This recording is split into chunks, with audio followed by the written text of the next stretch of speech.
As a Boholana, I'm proud to present to you the island of Bohol. But first, if I mispronounce any words, I ask for your grace as I speak three languages, Bisaya, Tagalog, and English. Bohol is nasa mga 390 miles from Manila by plane. It takes 1 hour and 20 minutes ang biyahe. Bohol is one of the top tourist destinations in the Philippines and globally famous for its unique blend of dramatic natural wonders, pristine white sand, and world-class diving. There are so many things to do on one island. You can visit the Chocolate Hills, most iconic landmark. This surreal landscape features over 1,200 perfectly cone-shaped hills spread across 20 square miles. They are covered in green grass that magically turns a rich chocolate brown pag tag-init na.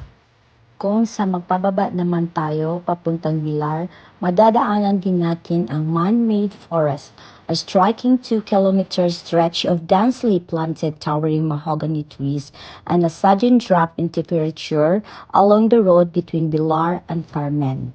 Daghan pod og mohonong diri og magpapapicture. Syempre hindi mawala ang click-click paghuman agi na punta sa Lubok River Cruise, a scenic emerald green river where visitors can enjoy floating lunch buffet aboard. Pwede po ta mohapit sa Tertiary Sanctuary, himamata sa atong ikagaw. Daghan kayong masuruyan ang Bohol. Naapa di ay tay Mirror of the World dito sa Sikatuna. This is a popular botanical and recreational park in Bohol.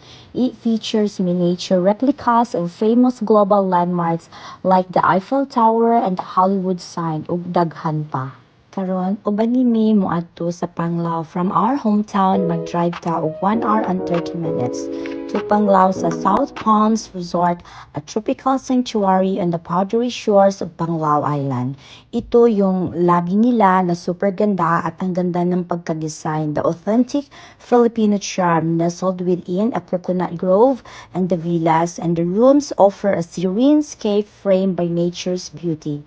Pag mag-breakfast ka dito, ihahatid ka nila sa golf cart papuntang restaurant. Ma-enjoy mo rin ang view na may mga madadaanan ka mga bamboo sa gilid at pagdating sa restaurant nila, ang name is Uma, is an island-inspired cuisine where local heritage meets nature's bounty and soulful dining experience overlooking the sea.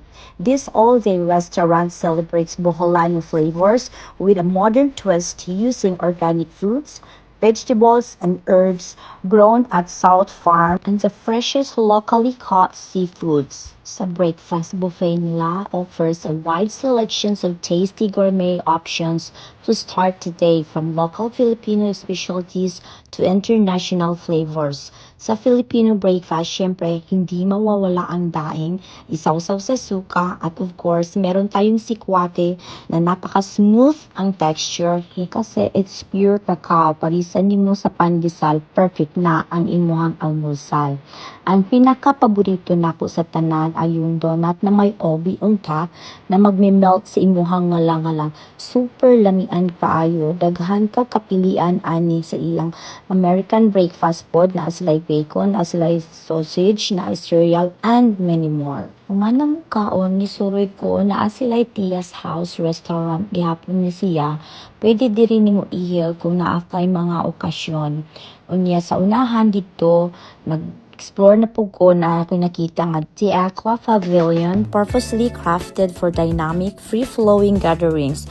Mura siya og shells na gi-overlapping, nindot kayo tanawon. Unya dito sa unahan, naglibot pag yun mi dito, napoy nakita na mo nga super ganda ang ilang hagdanan nga taas kayo and wide. Pwede ka mo rampa diri, nga murag naa kay cotillion ceremony. Ang ceiling nila is super ganda. The design here is very intentional and meaningful. Nindot sa matatanawon, ang amuang tubig diri is warm and clear as crystal. Pwede ka maghumol-humol tibuok adlaw. Kaya, suroy na sa Bohol. Daghang salamat!